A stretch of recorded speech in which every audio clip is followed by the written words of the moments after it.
വഖഫ് board വിവാദത്തിൽ സർക്കാർ ബിജെപിയുമായി ഒത്തുകളിക്കുന്നുവെന്ന് പ്രതിപക്ഷ നേതാവ് പിണറായി വിജയൻ. പ്രതിപക്ഷ നേതാവ് പറയുന്നത് കളവാണെന്ന് മുസ്ലിം ലീഗ് ജനറൽ സെക്രട്ടറി PMA സലാമിന്റെ മറുപടി.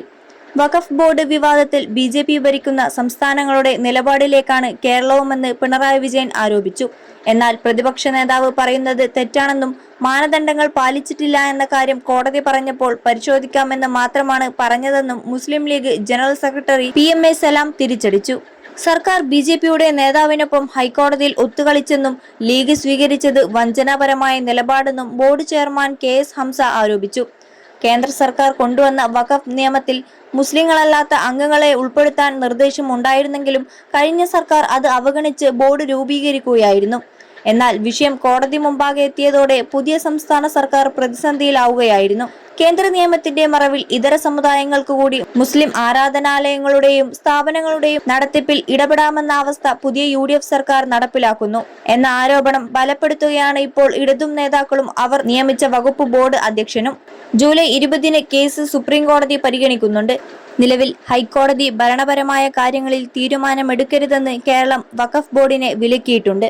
വൈദ്യുതി നിയന്ത്രണത്തിനെതിരെ രൂക്ഷമായി പ്രതികരിച്ച് പ്രതിപക്ഷ നേതാവ് പിണറായി വിജയൻ.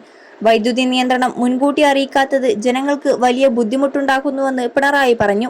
21 ലക്ഷത്തോളം സന്തുഷ്ടരായ ഉപഭോക്താക്കളും 2 ലക്ഷത്തോളം തിമിര ശസ്ത്രക്രിയകളും പൂർത്തിയാക്കിയ മലബാറിലെ ഏക കണ്ണാശുപത്രി Alsalama eye hospital, hospital road, Perinthalmanna.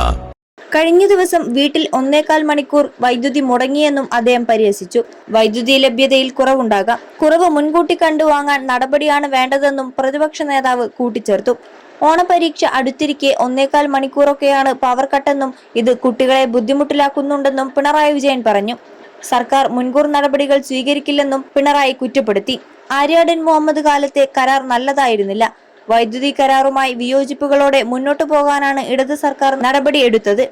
കരാർ റദ്ദാക്കിയത് റെഗുലേറ്ററി കമ്മീഷനാണെന്നും അദ്ദേഹം കൂട്ടിച്ചേർത്തു. ചിമേനി ആണവ നിലയ പദ്ധതിക്കെതിരെ പ്രതിപക്ഷം. ചിമേനി ആണവ നിലയവുമായി സർക്കാർ മുന്നോട്ടു പോയാൽ അതിശക്തമായി എതിർക്കുമെന്നും പിണറായി പറഞ്ഞു.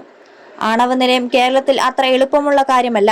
ആണവ നിലയം സ്ഥാപിക്കൽ കേരളത്തിൽ നടക്കില്ല. അതിശക്തമായ എതിർപ്പുണ്ടാകും, ഒരു സംശയവും വേണ്ട. അതുകൊണ്ടാണ് ഞങ്ങളുടെ സർക്കാർ അത് ആലോചിക്കാത്തത്. അനാവശ്യ പ്രശ്നങ്ങൾ സൃഷ്ടിക്കാനാകും അത് വഴിവെക്കുകയെന്നും അദ്ദേഹം കൂട്ടിച്ചേർത്തു.